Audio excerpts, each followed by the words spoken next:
Just how overbought can stocks get?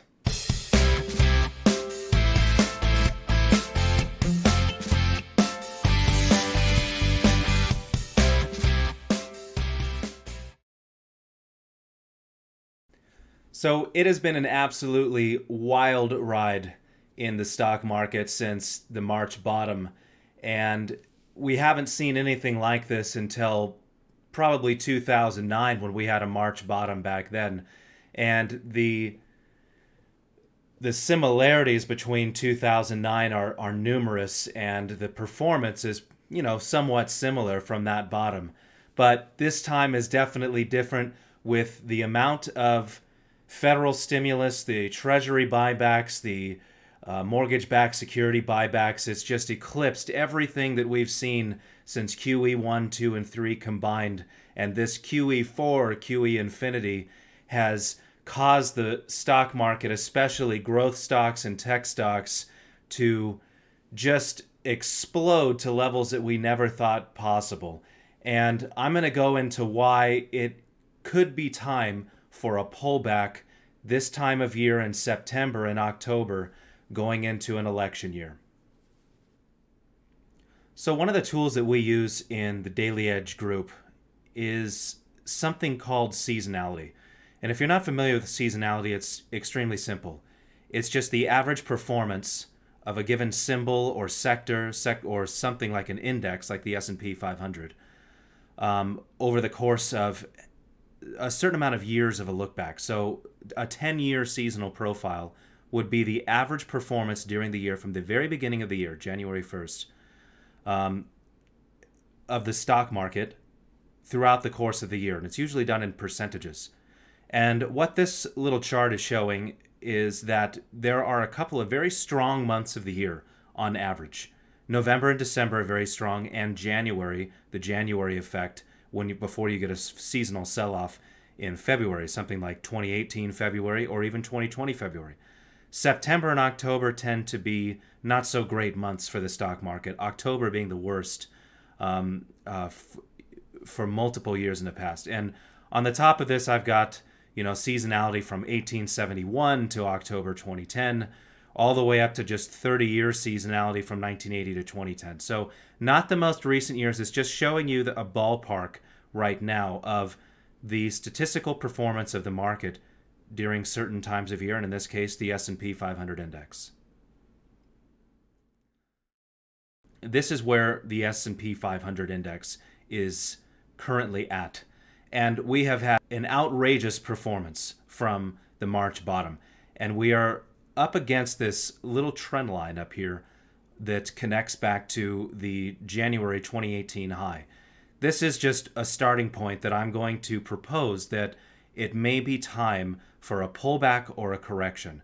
And what I do want you to notice in this picture is the distance away from these moving averages that have accelerated in the last couple of days ever since S&P 500 futures and S&P 500 index broke the old all-time high in February 2020, gapped above in this weekend gap right here, and then continued higher for several days. This is Seasonality Trader, which is an indicator offered on TradingView that I provide this on the website, which can plot the seasonality for any look back and for any ticker or formula in TradingView. And specifically, what we're looking at here is the 10-year seasonal, so the average performance of Dow Jones Index for the previous 10 years. This 10-year seasonal right here for the years of 2010 to 2019, and not including the current year because the current year is not over yet. So what this shows is that on average, there is a pullback from the late July, early August FOMC statement, right about there in this yellow. The yellow thick line is where we've already been, and the dotted part is where the projection is for the rest of the year. There is a pullback to the bottom of maybe about September 1st or so, then it start to rise again into the next quarterly FOMC that's in September. So the bottom is showing this in teal right here is just showing the 2020 performance, but it's fitted so that we can see the peaks and valleys of the actual seasonal profile. If I took the fitting off, it would just be, the range of this chart would be huge. But you do have the little gray bars of actual Dow Jones in the background. And what I want you to notice is that from the late July, early August FOMC, we did not go down. We actually went up. And we kept going up all the way until where we are today. Here's S&P 500 showing somewhat of a similar profile, that there is a sell-off at the late July, early August FOMC, and then a bottom somewhere around early September or late August, and then a gradual climb back to the next FOMC, and then kind of a sell-off again. So September is kind of a flat or a sell-off month. But again, if you notice the gray bars in the background, this is actual S&P 500 on a different scale. We did not go down. We have been going up this entire time. One of the key features of using seasonality and what's offered on Seasonality Trader is the ability to filter for election years, pre-election years, or midterm years. We are in an election year, and we are going to look at the last 9 elections beginning in 1980. And this shows a completely different profile. And if you've seen some of the previous videos, like the September, or there was a video about a capitulation buying moment into this particular moment in time, into September 1st, about that we were going to have some kind of capitulation buying into the first of this month.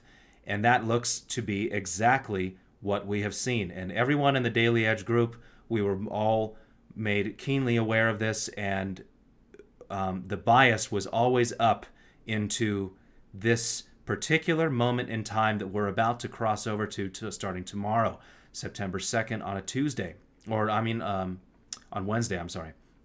So this shows something more in tune to what we have seen this year. A bottom somewhere around late July, early August, and actually a buying into the late July FOMC. There was a little bit of lag with that bottom here, but we have had buying, pretty much constant buying, all the way up until this moment in time. And for Dow Jones, for election years, it shows that there is some kind of a seasonal top right around September 2nd to September 4th, before a big sell-off into late October, right around October 17th to 18th or so, even through the next FOMC statement. For S&P 500, it's a bit different. It actually shows a continued buying, just like normal 10-year seasonality, and then a big sell-off into October, and then a gradual buying into the election. So what we have seen for the month of August leading into September is more correlated to election year seasonality. And that was kind of the premise of all of the buying and holding that we were doing in the group all the way till now, with a big rally in August. And it was just kind of a hold on for dear life moment and walk away and hold your longs. I did not have the patience that I thought I was going to have all the way up until the end, but the trade was sound. If we look at VIX, VIX has been doing very interesting things lately. These supports that are these horizontal cyan lines go back many years into the past, and we have so far broken out of yet another wedge and are hitting this upper support line right underneath the 200-day moving average. Yes, you can use moving averages in plotting VIX. It does work. It doesn't work as good as other things, but you can see that we do bounce on this moving average, depending on how far away we actually travel to get here. VIX also has its own seasonality associated with it. And for election year seasonality, which we are concentrating on, there is some kind of a big bottom somewhere in late August, early September, with a gradual buying of VIX futures all the way into that same date, right around mid-October. So that's not a coincidence. It's just showing the reaction of the S&P 500 on average in election years. And we have been seeing VIX climb with S&P 500 almost every day for the past 6 days. The Pearson's correlation is not normally a good indicator to use for this type of research, but it does show something interesting. When the VIX and the S&P 500 have a 10-day session or 10-session correlation, meaning that when you see a big peak in this indicator, it means that the VIX and S&P 500 are positively correlated in a big way. This should not happen. VIX usually goes down when S&P 500 goes up and goes up when S&P 500 goes down. So what does it mean when they're both traveling in the same direction? Well, if you can get a pause, sometimes it actually precedes a big sell-off. And what this can be translated to is that people are bidding up puts or bidding up calls as fast as they can. It's a greed moment for people that are not exiting the markets. They're actually getting more greedy into a capitulation buy. And other folks that are the smart money are actually bidding up puts during that entire time because they know what's coming. A possible sell-off that's going to wipe out a lot of the retail or the dumb money that's trying to buy into the last leg, pennies in front of a steamroller, and it's not going to work out very well. So sometimes it does work out. Sometimes you have to wait a little bit longer, but I think this last movement up that we've seen in the last 1 or 2 weeks definitely is indicative of some type of capitulation buying moment right when we broke the previous all-time high in February. The VIX Futures term structure agrees with an October bottom that starts off somewhere around early September for a sell-off.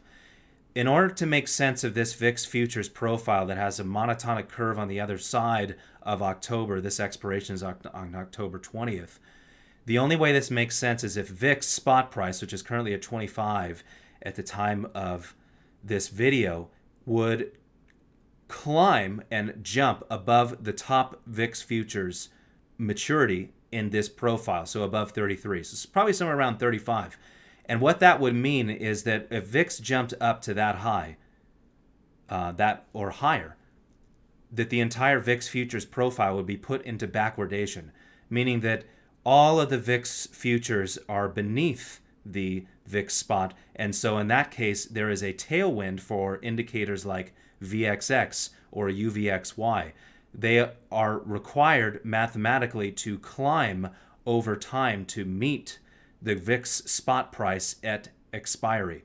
So under normal circumstances, we're in something called contango, which is the exact opposite, meaning that the VIX Futures profile gradually goes up as you go out in distance of contract maturity. And that is a headwind for VXX or UVXY, which means that they have to mathematically decrease over time to meet the VIX spot price. This is just showing the expiration of October 20th for this final contract that is slated for the seasonal bottom for S&P 500, and after that we may climb into the election on November 3rd. Dow Jones futures have had trouble with this February 21 gap. That's a very important gap. Only S&P 500 and NASDAQ futures have managed to fill that gap and surpass it, obviously. But back in time, both of those indices had trouble with that February 21 gap. And the professionals love to let the price go right up to the bottom of the gap before filling it and then die off. And it just so happens that the 2019 close is at the same location. So it is my guess that this is not a coincidence where the top currently is running while we're running out of seasonality for Dow Jones. Dow Jones and Russell 2000 are probably going to be the better shorts if we do decide to have some kind of a consolidation or a sell-off. Most likely to this 50-day moving average would be the typical sell-off after getting a golden cross, the 50 above the 200-day moving average. Usually there's a trace back or a retracement back to the 50-day moving average. Facebook, which of the FANG stocks, is the one that I am targeting for a short. It looks like it has done a complete S-wave capitulation into this moment, and I'm going to get into a few other reasons why I think it's one of the better FANG stocks to short if you do choose to do a FANG stock. I would say definitely don't do this unless you know what you're doing, And definitely don't put all your eggs in one basket. I'm in multiple instruments: bonds, gold, some longs in on different stocks, and then some shorts via puts in S&P 500 and NASDAQ. Puts only, I would say. Puts are your best friend in a situation like this because they can increase in value on the way down because of the implied volatility injection on the way down. They will gain even more because VIX will gain as the stock market sells off, if it does sell off. So puts are your friend here, and it's minimal risk instead of just shorting it outright. This is one of those S waves that I talk about where there's an initial impulse movement at the beginning, some kind of a little sideways movement to up movement or a melt up, and then another huge move at the tail of the entire structure that usually is somewhere equal to the beginning move. This looks like it could be what's happening here, and the moving averages are an extreme distance away from the price on this weekly chart. Using the Daily Edge Live product to take a quick look at the block summary, both live and dark pool blocks for the FANG stocks, except for Apple. I'm going to ignore Apple because in the middle of all these blocks, it underwent a stock split, and it would distort the data. So if I take the block summary for Facebook, Amazon, Netflix, Microsoft, and Google over the past 6 sessions, there's something interesting that happened over the course of, let's see, since Monday of last week. We had an unprecedented amount of blocks on every single FANG symbol, and I'm not showing Apple here, but there's some on there too. And I have not seen something like this pretty much ever. And one of the guesses that I actually have is that they are unloading all of the tickers that actually made NASDAQ skyrocket to 12,000 over the past couple of months. And the way that dark pools actually work is that they will use their dark pool machines anonymously to publish these blocks, which you see later on the tape sometimes, whether they are from the previous session or the current session, and they will actually pump up the stock in order to get out of their real holdings that are vastly more in quantity, that they are using these dark pool machines to actually pump up the stock price so that they can get out of their shares at the top best prices. And everyone else thinks, oh, it's just going to keep going higher and higher and higher, but it doesn't. They're actually getting out of their trades.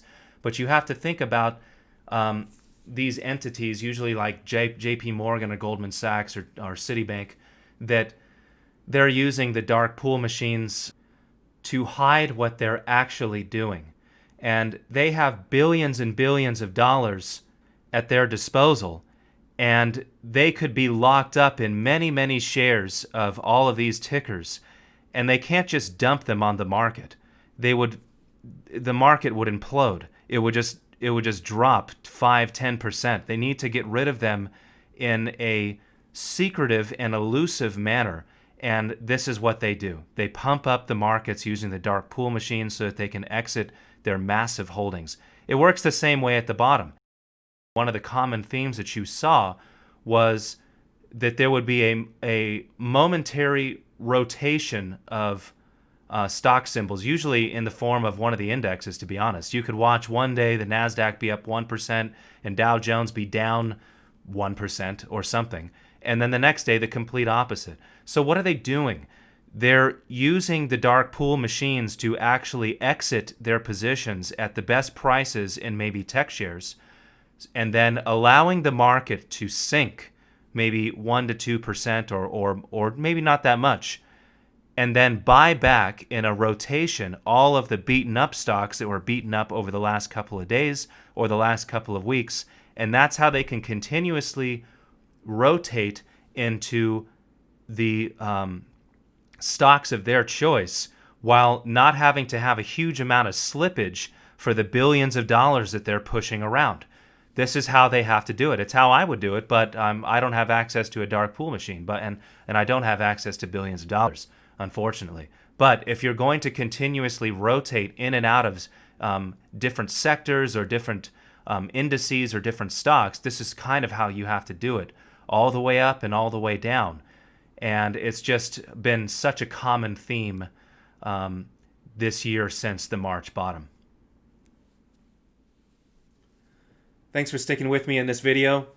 Let's see what happens in the next 2 to 3 weeks. Whatever the result is, it's definitely time to cut back on longs, take protection in the form of cheaper puts, sell covered calls, get out of some of your positions, take some profit. If you've stayed long during most of this rally on the way up, you're in great shape. You should have some great gains along the way, but it's time to be prudent and to expect some kind of sideways to pullback or consolidation into the election into October.